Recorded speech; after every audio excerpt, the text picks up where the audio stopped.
P.O.L.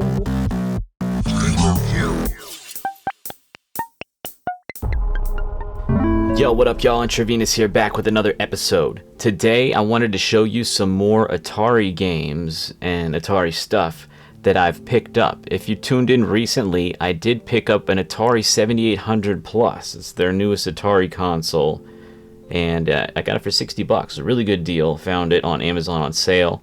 They do have these sales time to time, but I haven't seen it that cheap again yet. I thought it was a steal. I got the console, this funky little controller, and then also this game, which is pretty cool. You know, Bentley Bear's Crystal Quest. It's kind of like Adventure Island mixed with Super Mario Brothers, sort of. Little platformer. I love these cases, these little slip covers that these cartridges come in, and they're making new games for the Atari 7800, or at least re-releasing some of them in their better forms and stuff like that. I think Crystal Quest was the new game, but some of these are just re-releases, so I've picked up some more games, and we're going to continue the collection. Last time I also picked this up on the same day I got the 7800 Plus, because Crystal Castles is the game before Crystal Quest. This is a sequel to this. So last time you saw me, this is what I had. I got this now. This is what we're going to look at first. We're going to open this one. This here is something Atari's offering on their website. This is the Atari 2600 4 games in 1 cartridge pack. It comes with 2 paddle controllers. I got this, well, mainly because I needed some paddle controllers. And when I saw they were offering this, I was like, sweet, I can get 4 more games. Breakout's there. That's an awesome game, and will utilize the paddles really well. I haven't played Canyon Bomber, Video Olympics, or Night Driver, so that should be fun. And yeah, this is like $49.99. Looking around, it seemed to be the best deal as far as getting these paddle controllers. And this is pretty cool that they're making stuff like this. I guess the copyright on here is 2023. Maybe they've been offering it for a couple of years, but it does work on the 2600, 2600 Plus, and 7800 game systems. This was made before they had the 7800 Plus, but I'm sure it works on there too. I think I read in the reviews on Amazon, because they did have this listed on Amazon, but it was sold out, I think, and so I went on the Atari website and got it there. So let's go ahead and open this up first. Got my funky parachute knife here.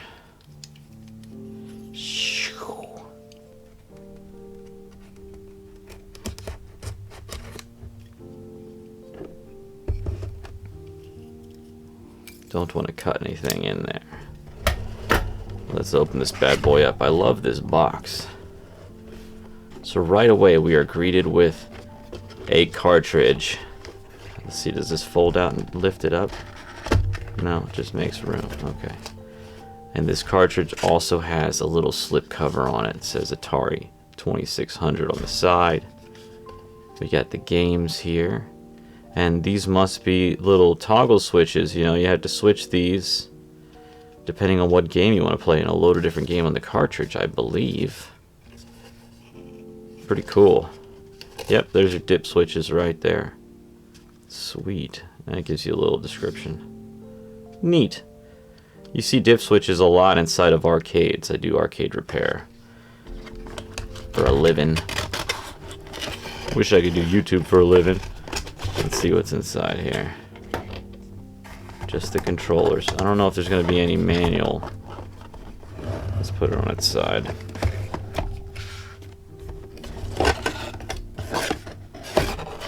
There we go. Let's see. Yep, we just got the controllers in there now. No manual, but what do you need a manual for? It looks like they pretty much have the information on the back of that cartridge there. So yeah, we'll get that big box out of the way, but I'll definitely be keeping that. It'll look good on the shelf. Alright, we got our 2 controllers bundled up here. One of them has a little fleck of paper on it. Oh yeah, the smooth wheel. This is how you gotta play certain games. If you know anything about Atari or arcades, you know, if you're playing some Pong or Breakout, you know, this is necessary.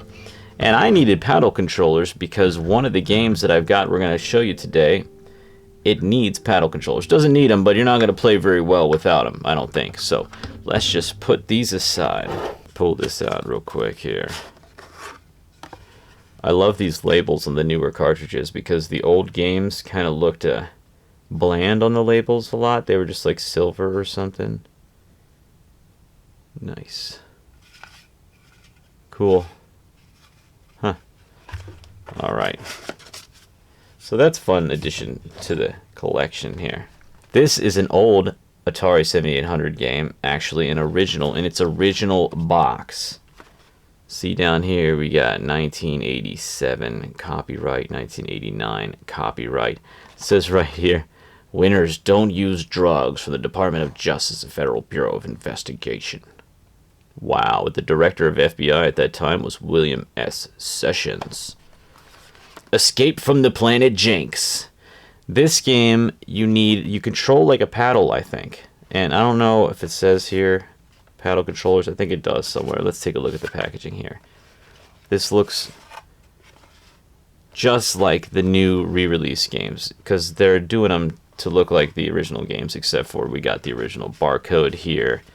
And I guess maybe it was a later release. It was sold in a store with this new sticker, corner sticker on there. It'd be kind of cool if that wasn't there, but that's alright. Let's pop it open. It's a little bent on the flat, but not bad. There's an example of the older labels. A lot of it's kind of silver and grayish. Colors are sort of muted, though it is old. Looks like there's a space in the cartridge underneath the sticker, and when it gets pressed in there, leaves a little indentation. But this thing's really clean. So a little tiny bit of dust in there. Jinx! You owe me a Coke. This is cool. So I'm sure I'm showing you gameplay footage of all of these as I'm busting them out. So I think this one is going to be cool. I have played this on an emulator one time, but the controls weren't good. And that's how I know I needed paddle controls for this. But I found this on eBay. I want to say for like 20 bucks or something. A steal. Actually, I might have gotten this on like Whatnot or something. I've only bought one thing on Whatnot ever, and it was like $10. Let's see here. We got a little Atari Corporation. Limited 90-day warranty for computer product cassettes, cartridges, or diskettes. That's cool to have. Very cool to have. 1987, the year I was born. And it's one of the reasons why I'm interested in this. I grew up mostly playing the Nintendo NES. Started at like age 3 or something like that. Maybe even 2. Oh, there's a manual in here too. And I collected for that and stuff. I never got to collect for the Atari, so here we can collect new and old games. You got physical cartridges. Fun stuff to pick up and play.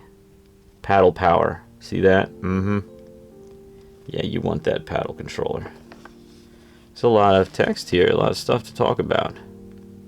You begin the game with 1 ball. You can earn bonus balls on all 4 levels, but the bonus balls can be used only on the level at which they were earned. You can restore a damaged paddle. Hit one of the small moving triangular shapes with the ball to restore the paddle. This is it's like some sort of, it's like a mix between Breakout and Pinball, sort of. I don't know, I'm excited. It's like a side-scrolling level, I think, but it's Breakout style, something like that. You'll see, you'll see. The pictures on the boxes never do much for the game. Always looks and plays way better than you'd get from these pictures. Next up, we do have a newer Atari 7800 game, at least a re-release. This is, I think, the definitive version to play this as far as Atari goes. I really like this game. Bounty Bob Strikes Back. Unearth new radioactive adventures. Can you dig it? Bounty Bob is back and ready for another adventure after his underground exploits in Miner 2049er. Okay, so this is the sequel to Miner 2049er, which I've heard about. I never played that game. Let's pop it open. I have been playing this a little bit. I might be showing you some unwrapping footage here that I pre-recorded. with the plastic and all. This game also comes with a tiny little slip cover around its cartridge, as they all do, with the beautiful artwork on it and bright colors. It says Bounty Bob Strikes Back on 3 sides, and Atari on the back. Very cool. Bounty Bob Strikes Back. This is my favorite game yet, I think. I'm having a lot of fun with this. It's difficult. It seemed confusing at first, but once I got into it, I found myself playing it over and over again, trying to get further. And then at the beginning of this particular version, they have settings where you can do things like change the color of your hat. Sure, you could change the color of your hat, but you could also change the way you jump. So you can jump more like Mario if you set that to where you control Mario or Bounty Bob as you're jumping, so you can control where you're falling. The original way is you just jump and arc, so you have to just plan your jumps really carefully in the original settings, but you have all these options. Look at that. That's cool. That looks like the guy from Plants vs. Zombies. This is cool, man. This is a really nice manual, by the way. Very cool. Yep, so you run along the ground. You have to touch every panel of the ground to complete the level.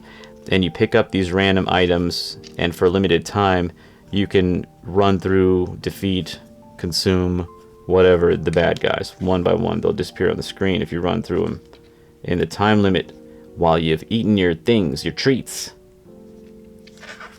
The hydraulic lifts are very confusing. It took me a couple times to play before I could figure out how to use the hydraulic lift, and it's only the second level. Got Yars Rising advertised back here. Atari Club. Sweet. Bounty Bob Strikes Back. I'm happy, very happy to have this in my collection. Alright, here we have something cool to some. I think it's neat. The game seems okay. It really kind of drags on. What this is Ninja Golf. And yes, it is golf. And yes, you are also a ninja. The original version of this game, if you had it, especially boxed, I think goes for a lot of money. This is a re-release that they've done. All these re-releases go for around $30, $29.99 to $34.99, depending on where you find them. And yes, this one does utilize the 2-button controller. The Ultimate Ninja and Sporting Challenge, a game of golf and fierce ninja battle. Swing and kick away at ninjas, duck whipping stars, pick up treasure, and shoot for birdies. It's all part of a day's fun. Yeah, so you play through, you hit the ball, then you run across the course, and you fight ninjas, you try to dodge animals and ninjas and stuff. And then you make it to the ball again, you hit it again, then you make it to the goal, the hole, the post, whatever the heck. I don't play a whole lot of golf. And then that's when you fight a dragon. And you do that for all the holes.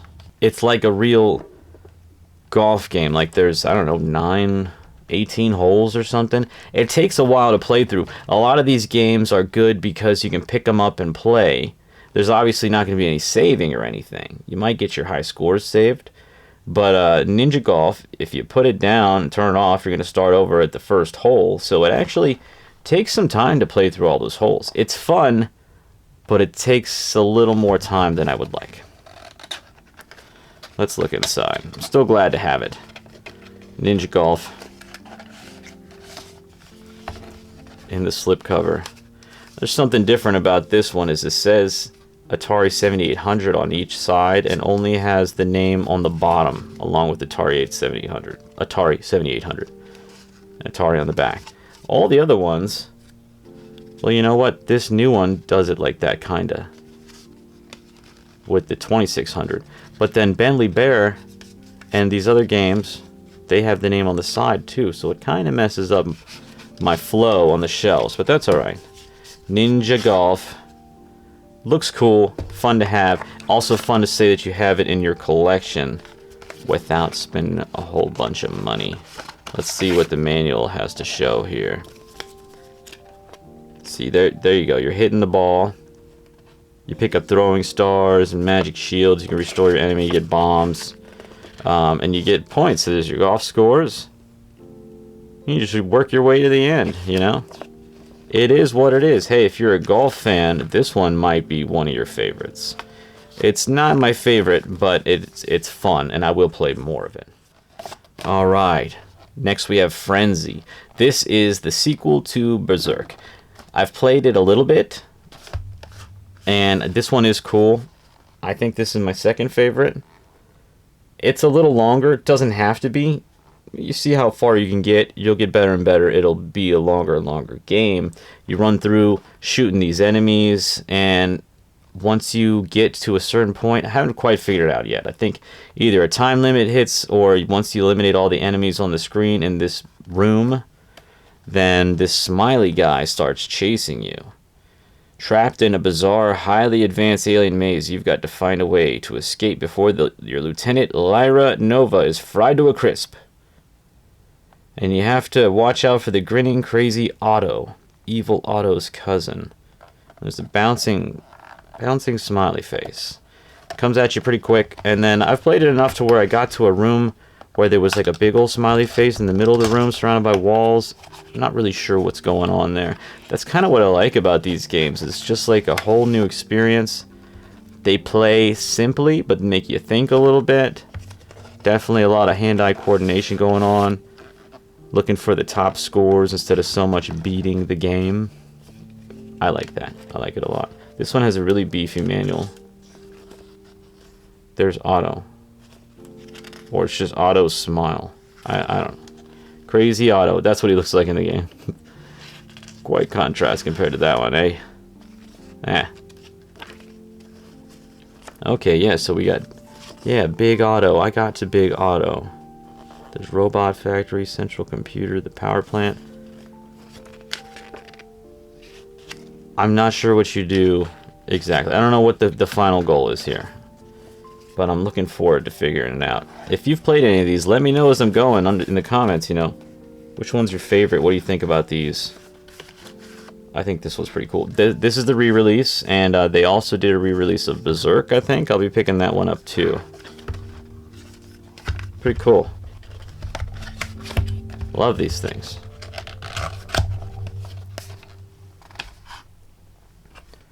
Alright, and last but not least, I have another original 7800 game here. And this one was also sold in the same manner with this sticker on the side. It's okay. It's not new. It's funny because this is new. It doesn't say new on it. It's cool to see them next to each other. Just slight differences, you know. The old and the new. See what I mean by the barcode? But yeah, this one says new. It is not. We've got a date of 1983 on here. And 1988. This one was kind of a bummer, because it turns out the best way to play this and how it's meant to be played is with the light gun. I didn't realize that Atari had a gun. I guess I knew, but I didn't really think about it. You know, the Nintendo did. So an evil wizard has terrorized the kingdom for centuries, and it's time somebody stopped it. You are the leader of 4 brave adventurers who must destroy the wizard and restore the kingdom's riches. It's up to you and your trusty crossbow to protect your companions on the treacherous path to the wizard's castle. Yeah, it says use with 7800 Pro line controllers or Atari light gun. I tell you, maybe the paddles... I don't think the paddles will be good. I don't know. I have to try different controllers and see. It's also kind of hard to tell what you're shooting at on the screen because it's kind of like low quality. There is a lot going on, though. Some cool pictures. I got this because I thought it was going to be like kind of like a Zelda adventure type thing. But I was wrong. You are the one throwing the crossbows at the screen. That's your gun. You might as well call your gun a crossbow. Let's open it up and take a look inside here. Normally I care more about this flap, but when it's already got the bend, I just kind of open it up. Alright, so there's our crossbow. Kind of a dirty looking cart there. Ew. Got some sticky soda there or something. Crossbow. It's a pretty good looking label though, aside from the sticky soda. I'm a little disappointed that this turned out to be a light gun game, but hey, you can hear the chip rattling around in there. Huh. Yeah, a little disappointing, but also was a good deal. I think I got this for $10 to $20, and I like the idea of adding some original games to my collection as well. and just owning the manuals, owning the boxes. It's really cool to have an original, even like NES box or any retro games. You get those feels as soon as you open them. Even if you never played it, you get that retro feel. So this is cool, you know, nothing big on the... Got a couple pictures in there, 3 pictures. Shoot the evil master's eye. Oh, there's some more pictures. So you kind of get an idea of what you're aiming for and stuff. You see these things on the screen. You read the manual and figure it out, and maybe get decently good at it. Cool. I wonder if this is faded at all by the light, or it actually came in this coloration. Probably about in this coloration. Seems like this person took pretty good care of their games. I mean, can you imagine having this ever since possibly 83 and it still be in this good condition? That's pretty wild. So yeah, crossbow. Well, there we have it, folks. Those are my newest additions to my Atari 7800 collection. I'm really liking these paddles. I'm excited. That's a silly thing to be excited about, maybe. But I am. I'm excited about all this. I'm having a blast. If y'all like this, hit the like button, subscribe if you're not already. Really encourages me to make more videos. I got a lot more coming. Constantly doing collecting and reviewing strange technology, all kinds of stuff. And let me know in the comments what you think about this. Are you collecting 7800? What games should I pick up? What are the necessities for a 7800 collector, y'all? And until next time, I'll catch you on the flip side. Peace out. Childhood, we were all there together, and in denial would play like it was forever. And in the tall woods, we'd stay out of the weather like it was all good. Every day we made it for pleasure. We were saying whatever came to our minds, plain and simple like a tetherball reaching the sky.